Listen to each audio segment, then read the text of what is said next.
Hello दोस्तों, स्वागत है आप सभी का टू द पॉइंट के मेडिवल इंडियन हिस्ट्री के सेशंस में। हमने ऑलरेडी 9 चैप्टर खत्म किए हुए हैं। मैं आपसे रेकमेंड करूंगा कि पहले आप जाकर वो 9 चैप्टर्स देखें ताकि आप भी उस टाइमलाइन को फॉलो कर सकें जिस टाइमलाइन को हम फॉलो कर रहे हैं। हमने पिछले चैप्टर में तमाम जितने भी ग्रेटर मुगल्स हैं उनके बारे में पढ़ाई की थी। हमने देखा कि किस तरीके से बाबर ने एस्टेब्लिश किया हुआ था मुगल डायनेस्टी को। हमने देखा कि किस तरीके से अकबर के रिलीजियस टॉलरेंस और फिर दूसरे पॉलिसीज से जो है एक्सपैंड किया जा रहा था, टेरिटोरियल एक्सपेंशन हो रहा था अच्छे तरीके से। हमने देखा कि जहांगीर के कार्यकाल में मिनिएचर पेंटिंग्स जेनिथ पर पहुंचते हैं और औरंगजेब की कहीं ना कहीं स्क्यूड पॉलिसी की वजह से मुगल्स का डाउनफॉल शुरू हो जाता है। हम आज के चैप्टर में उन्हीं ग्रेटर मुगल्स के बारे में पढ़ेंगे कि उनका कंट्रीब्यूशन इंडियन सोसाइटी को किस तरीके से था और किस लिए जो है उन्हें one of the most glorious phases of Indian history कहा जाता है। तो आइए आज का चैप्टर शुरू करते हैं। Administration considered to be one of the most best aspects of Mughal dynasty was administration। तो आइए एडमिनिस्ट्रेशन के बारे में जानते हैं। The Mughal emperors assumed the title Padshah, Emperor, a symbolic gesture of not accepting Islamic caliphates as their overlords। उस ज़माने में जितने भी मुस्लिम डायनेस्टीज, मुस्लिम एम्पायर्स होते थे, वो सभी अपनी सुजारनिटी और सावरनिटी को इस्लामिक खलीफा के नीचे रखते थे। यानी कि जो ज़्यादातर उस वक्त इराक़ और ईरान में, पर्शिया के एरिया में और अरब के एरिया में खलीफा हुआ करते थे, उनके कोऑपरेशंस बहुत ही अच्छे हुआ करते थे और उन्हें अपना हेड मानते थे। लेकिन मुग़ल डायनेस्टी के बादशाह जो थे वो इससे हटकर थे, यानी कि वो खलीफ को अपना ओवरलॉर्ड नहीं मानते थे, वो खुद को सुप्रीम और सॉवरेन कहते थे। इसीलिए वो टाइटल बादशाह फिर एम्परर अज्यूम किया करते थे। हमने जब तुगलक के बारे में बात किया, हमने देखा कि फिरोज शाह तुगलक ने जो है वो बहुत ही कोशिश की थी खलीफ के साथ अच्छे संबंध बनाने के लिए। तो दिल्ली सल्तनत जो है वो ज़्यादातर अच्छे संबंध बनाए रखने की कोशिश करते थे खलीफा से। लेकिन ये कॉन्सेप्ट कहीं ना कहीं मिस होता है मुग़ल एडमिनिस्ट्रेशन में, क्योंकि ये खुद को इंडिपेंडेंट और सॉवरेन कहते थे। Islamic law prevailed but emperor had free hand to attend arbitrary matters of ruling. हमने जब दिल्ली सल्तनत में पढ़ा तो देखा कि किस तरीके से जवाबित्स बनाए जाते थे। तो जवाबित्स का इस्तेमाल सबसे ज़्यादा इन्हीं मुग़ल के टाइम फ्रेम में किया जाता था, क्योंकि मेन जो रूलिंग हुआ करता था वो इस्लामिक शरीयत के हिसाब से चलता था। लेकिन मेजॉरिटी हिंदू होने की वजह से एम्परर को एक फ्री हैंड दिया गया था कि वो किसी भी तरीके का लॉ और लेजिस्लेशन ला सकते हैं। Emperor had two main duties, that is Jahanbani, protection of state, and Jahangiri, that is empire expansion। तो प्राइमरली बादशाह को जो है वो 2 ड्यूटीज इंटरेस्ट किए गए थे। सबसे पहला तो स्टेट का प्रोटेक्शन और दूसरा स्टेट का एक्सपेंशन। कॉन्सेप्ट ऑफ जिल्ला इलाही continued and king was fountain of all powers. Feudalistic land set था, लेकिन जिल्ला इलाही के कॉन्सेप्ट के बारे में हमने दिल्ली सल्तनत में भी पढ़ा कि रिप्रेजेंटेटिव ऑफ गॉड की इमेज जो है वो पोर्ट्रे की जाती थी कि खुदा की परछाई है बादशाह, तो लोगों की लेजिटिमेसी इससे क्लेम की जाती थी। तो कॉन्सेप्ट ऑफ जिल्ले इलाही एग्जिस्टेड, जहाँ पर हमें झरोका देखने को मिलता था। झरोका दरअसल एक बालकनी की जगह थी जहाँ पर हर दिन सुबह बादशाह आते थे और अपने स्टेट के सब्जेक्ट्स जो हुआ करते थे उनसे मिलते थे, लोगों को वो अपना हाथ हिलाया करते थे। तो these concepts existed and king was fountain of all powers. तो सेंट्रलाइज्ड एडमिनिस्ट्रेशन था, तो पार जितना भी था वो किंग से ही फ्यूडलिस्टिक लैंडलॉर्ड को मूव होता था। Mir Bakhshi was in charge of military. One of the most prominent aspects was military development. तो मिलिट्री को भी बहुत ही अच्छा डेवलप किया गया था, जहाँ पर मीर बख्शी दरअसल एक डिफेंस मिनिस्टर भी आप कह सकते हैं। कमांडर इन चीफ अगेन बादशाह हुआ करते थे, लेकिन मिलिट्री चीफ जो थे वो मीर बख्शी थे। सदर उस सदर advised emperor on religious matters and खाजी हेडेड द जुडिशरी। तो ये 2 प्रोमिनेंट पोजीशंस हुआ करते थे। सदर उस सदर जो थे वो रिलीजियस पॉलिसीज़ पर किंग को एडवाइस करते थे। इंपॉर्टेंट इसलिए क्योंकि ज़्यादातर मेजॉरिटी जो थे वो नॉन मुस्लिम थे, तो ये प्रोमिनेंट बहुत बन जाता था कि अकबर को या फिर बाकी के बादशाहों को किस तरीके से एडवाइस दी जाती थी ऑन बेसिस ऑफ रिलीजन। और खाजी जो हुआ करते थे जुडिशरी के हेड हुआ करते थे। हमने दिल्ली सल्तनत में भी इनके बारे में बात किया है। आइए जानते हैं कि मनसबदारी सिस्टम, हिस्टोरियंस इसे जो है crown jewel of Mughal administration भी कहते हैं, क्योंकि ये मेरिट बेसिस पर ब्यूरोक्रेटिक सिस्टम को एस्टेब्लिश करवाना था मुग़ल में। दरअसल मनसबदारी सिस्टम जो था वो शेरशाह सुर का कॉन्सेप्ट था, लेकिन इसे आगे बढ़ाने वाले और डेवलप करने वाले अकबर थे। तो अकबर ने मनसबदारी सिस्टम को इंट्रोड्यूस किया हुआ था इंडियन एडमिनिस्ट्रेशन में। मनसबदार्स वर ऑफिशियल्स इन मुग़ल एडमिनिस्ट्रेशन। तो एक ब्यूरोक्रेटिक सेटअप था जो कि ज़्यादातर मेरिट के बेसिस पर इन्हें अपॉइंट किया जाता था। Those nobles who joined Mughal services were enrolled as mansabdars। तो रिक्रूट किए जाते थे ये। द टर्म मनसबदार refers to an individual who holds a मनसब, यानी कि रैंक, उन्हें रैंक दी जाती थी। जिस तरीके से हम आज के ज़माने में कार्डर्स के बारे में बात करते हैं, तो वो कार्डर्स हुआ करते थे। द मनसबदार्स were appointed to all civil and military post. तो उनका शफल भी किया जाता था, जिस तरीके से आज हम ट्रांसफ़र्स की बात करते हैं कि कभी मिलिट्री तो कभी सिविल पोजीशंस पर, सर्विसेज पर उन्हें भेजा जाता था। They were liable to be transferred from one branch of administration to another. This was to make sure के he tendered his service without any prejudice. They were ranked on basis of Zaat and Sawar. Example, a Mansabdar with 5000 Zaat and 2000 Zawar. तो इस तरीके से उनके cadres decide किए जाते थे, उनका पावर डिसाइड किया जाता था कि फ़लाँ मनसबदार जो है वो 5000 ज़ात और 2000 सवार के जो है वो मालिक हैं। दरअसल ये मनसबदार जो थे वो फ्यूडलिस्टिक लैंडलॉर्ड्स की तरह भी बिहेव करते थे और चाहिए था कि वो मिलिट्री को भी मेंटेन करे, तो उसी पार्ट में वो हॉर्सेस, एलिफेंट्स है, जितने भी इन्फेंट्री, आर्टिलरीज है, उन्हें मेंटेन भी करते थे। तो उसी के बेसिस पर उनके ज़ात और सवार जो थे वो बढ़ा दिए जाते थे। द मनसब्स पोस्ट और ऑनर और dignity was not hereditary. One of the most crucial part के मेरिट पर बेसिस किया जाता है, लेकिन वो हेरिडिटरी नहीं थे। And it left after the death और डिसमिसल ऑफ मनसबदार। तो मनसबदार के मर जाने के बाद एक नए आदमी को वहाँ पर अपॉइंट किया जाता है, ये हेरिडिटरी नहीं था। तो वो लैंड सेट भले ही फ्यूडलिस्टिक क्यों ना हो, वो फ्यूडलिस्टिक नहीं था। मनसबदार्स प्रॉपर्टी दैट इज जागीर return to the state after his demise. तो जब तक मनसबदार जिंदा रहते थे वो उस जागीर के जागीरदार रहते थे और उनके मरने के बाद वो जागीर जो है वो स्टेट को पहुंचती थी। आइए जानते हैं कि प्रोविंशियल एडमिनिस्ट्रेशन किस तरीके से था under Mughals. 15 to 20 major provinces were created which were headed by Nizams और सिपह सालार्स। दरअसल अकबर के ज़माने में 15 प्रोविंसेस हुआ करते थे, यानी कि स्टेट्स। इसे औरंगज़ेब ने 20 बनाए हुए थे फॉर कन्वीनियंस ऑफ एडमिनिस्ट्रेशन। तो दे वर हेडेड बाय सिपह सालार और निज़ाम जो कि गवर्नर हुआ करता था। ऑल सूबास वर हेडेड बाय सूबेदार्स who looked after development and administration. तो इन सभी सूबों को हेड करने वाले एक सूबेदार हुए करते थे, जिन्हें दीवान भी कहा जाता था।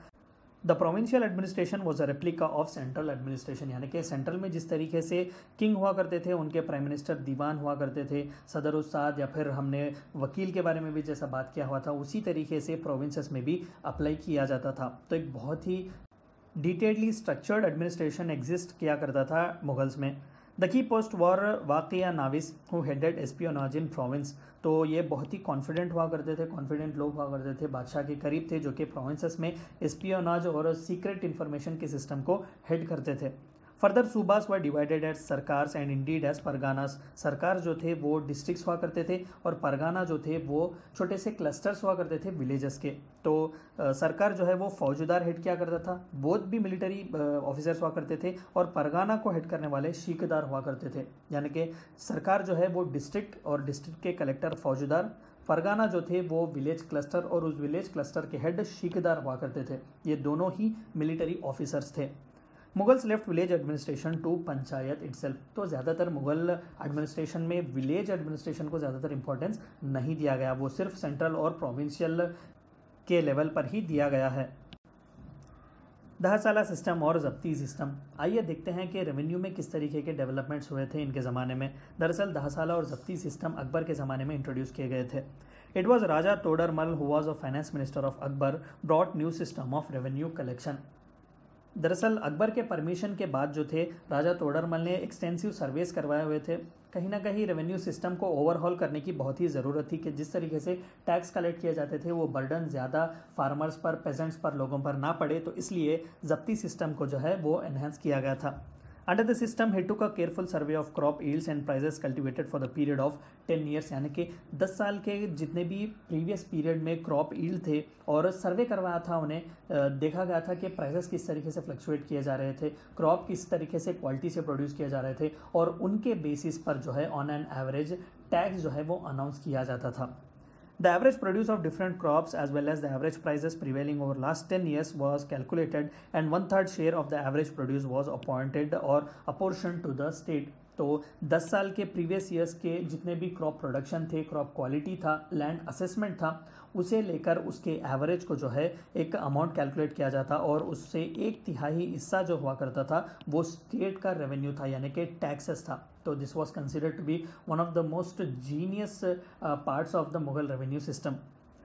Each province was divided into revenue circles or dastur with their own rates of revenue and a schedule of individual crops और दस्तूर-ए-आमाल। तो ईच क्रॉप को जो है अलग अलग रेट फिक्स किए जाते थे, ईच क्रॉप के क्वालिटी को पकड़ के रेट फिक्स किए जाते थे और प्रोड्यूस को पकड़कर फार्मर पर जितना टैक्स लगाना जाता था उतना ही लगाया जाता था। And this was done in the entire empire, ना कि सिर्फ सेंट्रल, इवन प्रोविंसेस में भी।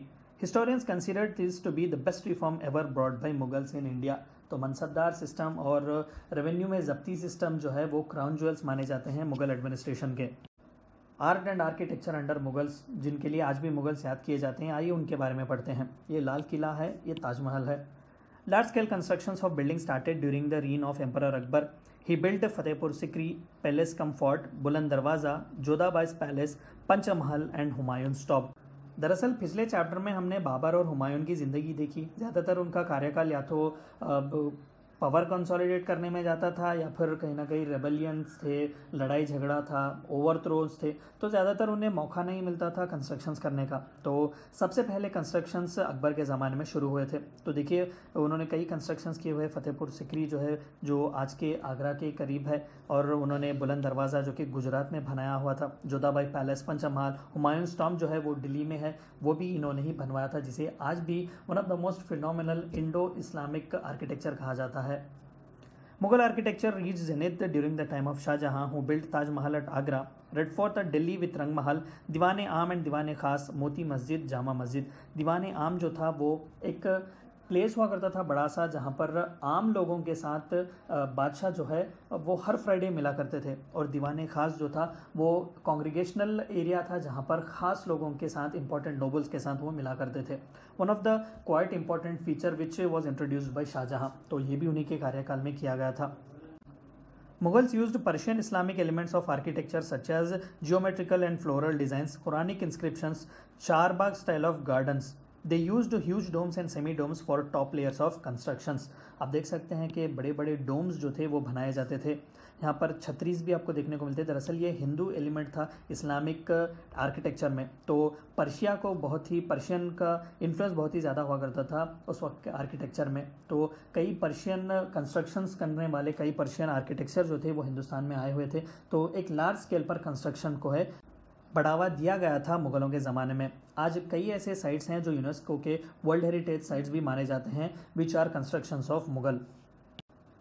पेंटिंग्स, तो ये जानते हैं one of the most phenomenal aspects of Mughal administration which was painting.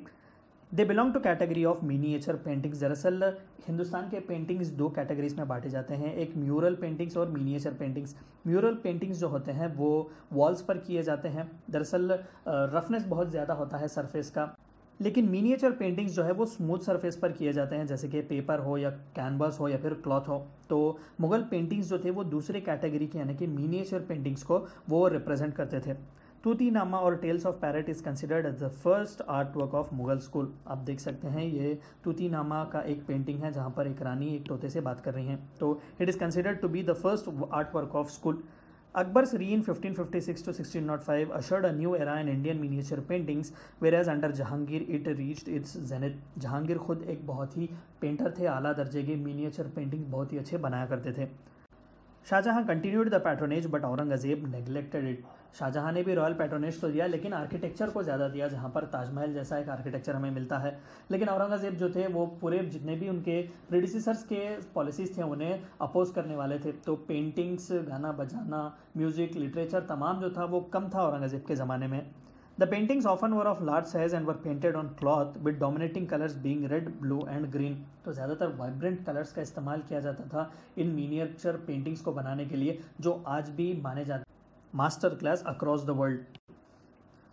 Literature, तो ये जानते हैं कि लिटरेचर का कितना डेवलपमेंट हुआ under Mughals. The greatest growth was witnessed in the Persian literature because it was the official language of Mughals. तो Persian यानी कि फ़ारसी लैंग्वेज को बहुत ही बढ़ावा दिया गया था क्योंकि वो ऑफिशियल लैंग्वेज थी मुगल्स की। Persian prose and poetry reached a climax during Akbar's reign. Akbar के रीन में अबुल फजल जो थे वो बहुत ही प्रोमिनेंट थे, जो पर्शियन में बहुत ही अच्छा लिखा करते थे। तो अकबर के रीन में लिटरेचर जो है वो जेनिथ को पहुंचता है। दरअसल अकबर के रीन में कई सूफियों को भी जो है वो ज़्यादातर बढ़ावा दिया गया था। हमने भक्ति मूवमेंट में भी इसके बारे में बात किया कि किस तरीके से लिटरेचर फ्लरिश कर रहा था। Many biographies and historical works were compose during this reign. तो ज़्यादातर हमने देखा कि even from the time of Babur, Tuzuk-e Baburi, Tuzuk-e Jahangiri और अकबरनामा, कई ऐसे बायोग्राफीज़ भी लिखे जा रहे थे। तो लिटरेचर भी बहुत डेवलप हो रहा था। Some of the important historical works included the Ain Akbari by Abul Fazal. Abul Fazal जो थे वो कोर्ट पोइट हुआ करते थे अकबर के, फ़ारसी में बहुत ही अच्छा लिखा करते थे। तो इन्होंने आईन अकबरी नाम की किताब लिखी हुई थी जो कि 3 पार्ट्स में थी। जो कि अकबर के पूरे कार्यकाल को, उनके स्ट्रगल्स को, उनके ख्यालात को डिस्क्राइब कर रही थी एज अ ऑटोबायोग्राफी अकबर की। तो Abul Fazal is very prominent. Muntakhab-ul Tawarikh by Badayun, ये भी another most important historian. Tabaqat the first Akbari by Nizamuddin Ahmad, तो ये दोनों जो थे वो बहुत ही प्रोमिनेंट हिस्टोरियंस थे। तो through literature history was also being passed. Great poets and writers flourished as this age was parallel to Bhakti movement in India. हमने जब भक्ति मूवमेंट पढ़ा तो देखा कि 8th सेंचुरी एडी से लेकर ज़्यादातर 16th सेंचुरी एडी तक भक्ति मूवमेंट माना जाता है। तो ऐसे कई डेवलपमेंट्स हो रहे थे, सेंट्स हो रहे थे, लिटरेचर बहुत ही लिखा जा रहा था, पोएम्स लिखे जा रहे थे, स्टोरीज लिखे जा रहे थे। तो one of the most significant contribution के मुगलों ने उन्हें रॉयल पैट्रोनेज दिया हुआ था। Urdu also developed and regional languages flourished due to royal patronage. तो उर्दू को बहुत ही बढ़ावा दिया गया था under them. Hindi and Sanskrit too got royal patronage where Pandit Jagannath composed Ras Gandhar and Ganga Lahari under Jahangir. तो जहांगीर जैसे बादशाहों ने संस्कृत और हिंदी को भी रॉयल पैट्रोनेज दिया हुआ था। तो ये थी चंद बातें आपको जाननी थी मुगल्स के बारे में, उनके रूल के बारे में। हमने मुग़ल द फर्स्ट चैप्टर में भी देखा कि किस तरीके से बादशाहों का टाइमलाइन था, और इस सेकंड चैप्टर में जो कि मुग़ल माइटी मुग़ल्स जो सेकंड चैप्टर है, हमने इसमें देखा कि किस तरीके से उनका कंट्रीब्यूशन था इंडियन सोसाइटी को लेकर। मैं रेकमेंड करूंगा कि आप मॉडर्न इंडियन हिस्ट्री के सेशंस भी देखें, क्योंकि वहाँ से हमने इस सेशन का कनेक्शन दिया हुआ है, यानी कि द फॉल ऑफ औरंगज़ेब जो है वो मॉडर्न इंडियन हिस्ट्री का सबसे पहला चैप्टर है। तो मैं स्ट्रांगली रेकमेंड करूंगा कि आप जाकर हमारे मॉडर्न इंडियन हिस्ट्री के सेशंस में देखें। आई होप कि आपको ये वीडियो पसंद आया होगा। Thank you for watching my video.